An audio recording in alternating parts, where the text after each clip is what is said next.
আমার প্রিয় ইতিহাস বিভাগের ছাত্রছাত্রীরা, আজ আমরা সেমিস্টার 5 এর অন্তর্গত ডিএসই তথা ডিসিপ্লিন স্পেসিফিক ইলেকটিভ এর পেপার 3 তথা history of the United States of America এর একটি গুরুত্বপূর্ণ topic colonial administration in America বা আমেরিকায় ঔপনিবেশিক প্রশাসন ব্যবস্থা কেমন ছিল এ প্রসঙ্গে আলোচনা করব। তো আলোচনার শুরুতেই আমরা জেনে নেব যে এই আমেরিকান হিস্ট্রি প্রসঙ্গে কোন কোন রেফারেন্স বইয়ের তোমরা সাহায্য নিতে পারো। আমি এ বিষয়ে প্রথমেই বলবো হেনরি ব্যামফোর্ড পার্সের লেখা the United States of America a history গ্রন্থটির কথা। এছাড়াও আর্থার লিঙ্কের লেখা the American epoch, Sellers May McMillan এদের লেখা a synopsis of American history, H. ফকনারের লেখা আমেরিকান ইকোনমিক হিস্ট্রি। এছাড়াও দু একটি রিসেন্ট পাবলিকেশন আছে, যেমন হিউ ব্রোগানের the Penguin history of the USA, Howard Zinn এর লেখা a people's history of the United States, Robert V রেমিনির লেখা a short history of the United States. এই সকল বইগুলো তোমরা রেফারেন্স বই হিসাবে ফলো করতে পারো। এবার মূল আলোচ্য বিষয়ে ফিরি। তবে আলোচনার শুরুতেই আমি একটু সময়কালটা নিয়ে বলবো যে আমেরিকায় ঔপনিবেশিক প্রশাসন ব্যবস্থা মোটামুটিভাবে 1620 দশক থেকে 1776 খ্রিস্টাব্দ তথা আমেরিকার স্বাধীনতা সংগ্রামের সূচনা পর্ব পর্যন্ত এই প্রশাসন ব্যবস্থা কায়েম হয়েছিল। তো এবার শুরু করা যাক কলোনিয়াল অ্যাডমিনিস্ট্রেশন ইন আমেরিকা।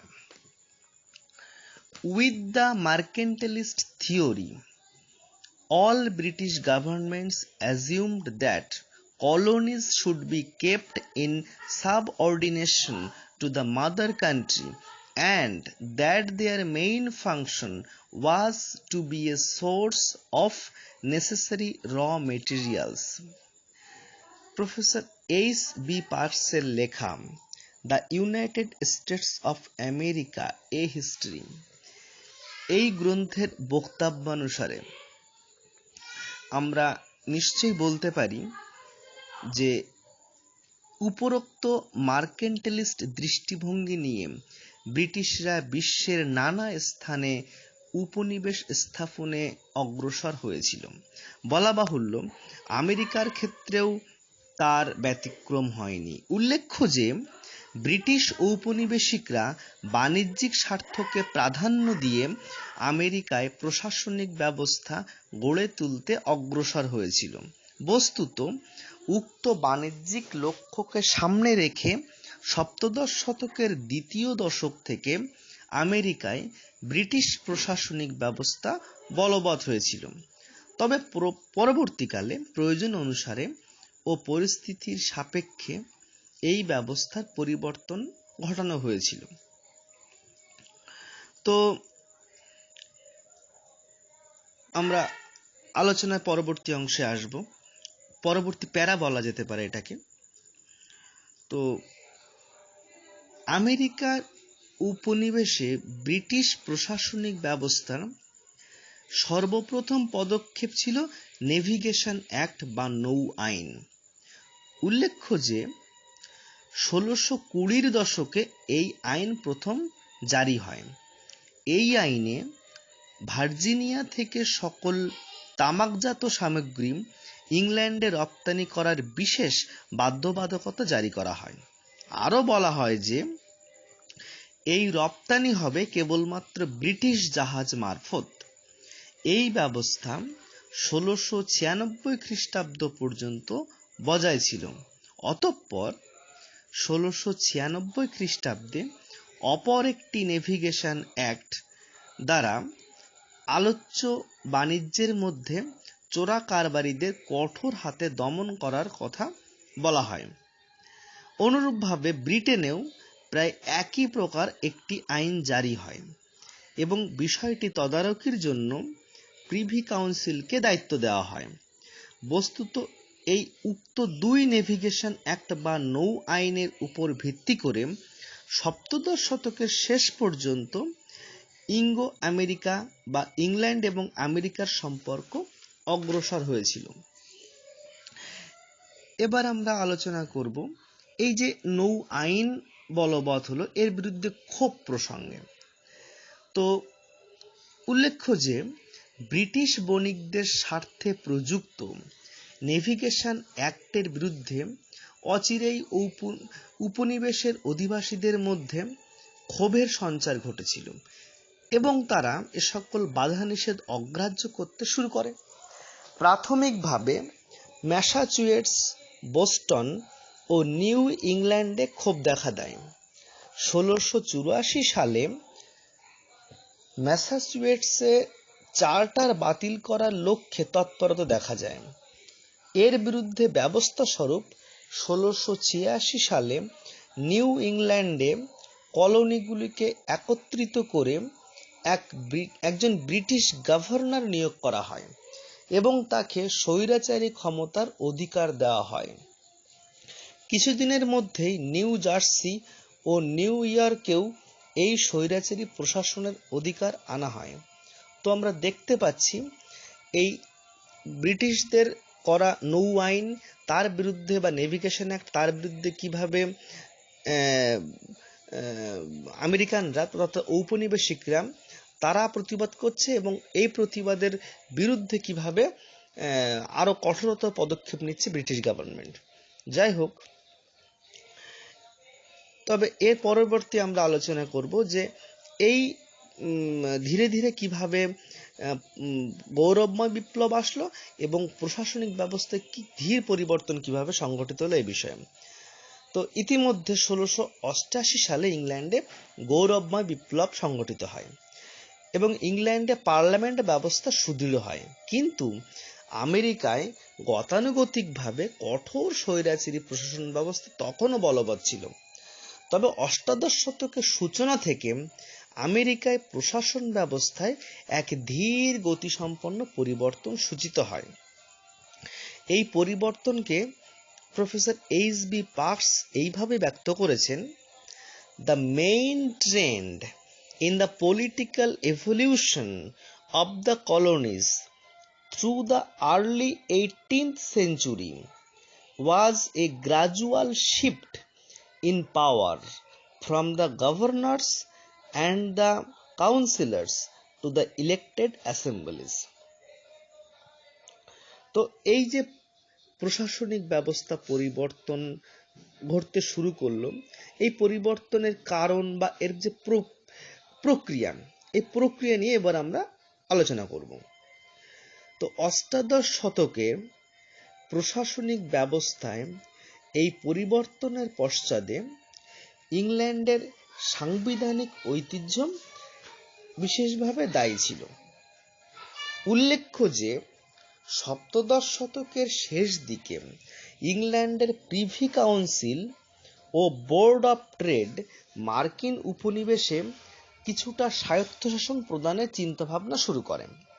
অতঃপর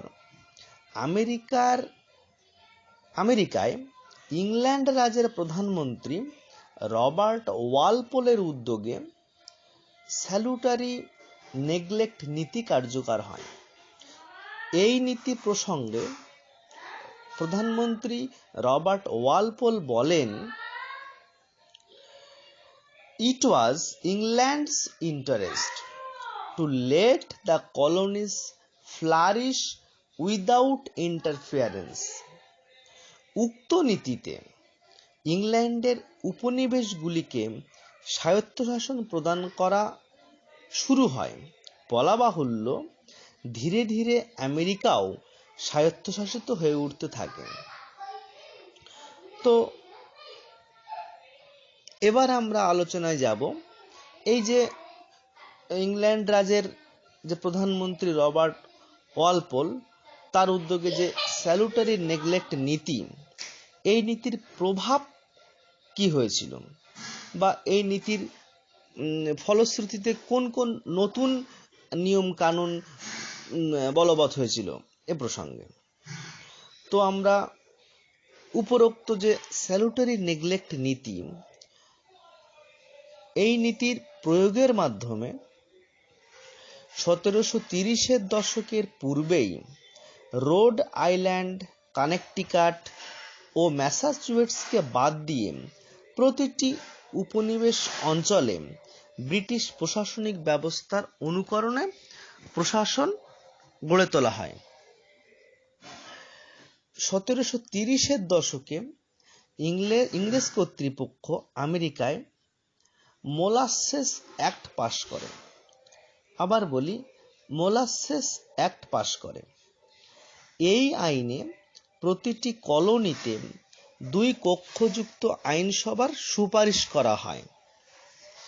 এই 2 কক্ষ ছিল নিম্ন কক্ষ বা অ্যাসেম্বলি এবং উচ্চ কক্ষ বা কাউন্সিল। নিম্ন কক্ষের প্রতিনিধিরা ভোটের দ্বারা নির্বাচিত হতেন এবং উচ্চ কক্ষের প্রতিনিধিরা কলোনির গভর্নর কর্তৃক মনোনীত হতেন।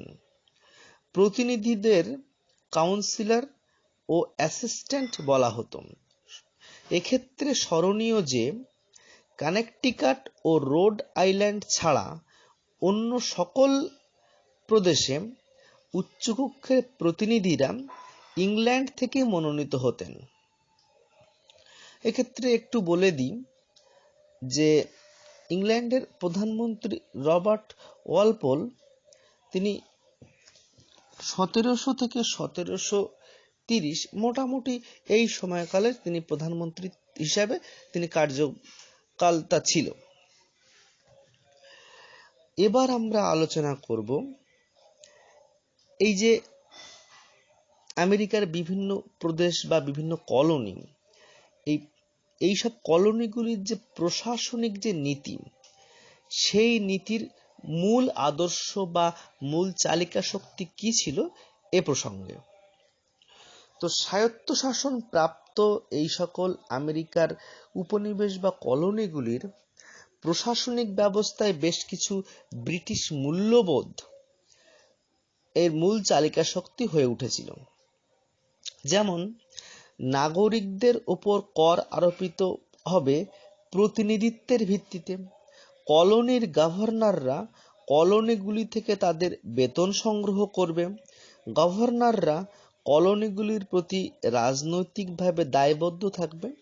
এই সকল মূল্যবোধ, এই ধরনের ব্রিটিশ মূল্যবোধের তাৎপর্য সম্পর্কে সেলার্স ম্যাকমিলান তাদের গ্রন্থ এ সিনপসিস অফ আমেরিকান হিস্ট্রিতে লিখেছেন, the governors were paid by the colonies and an assembly's refusal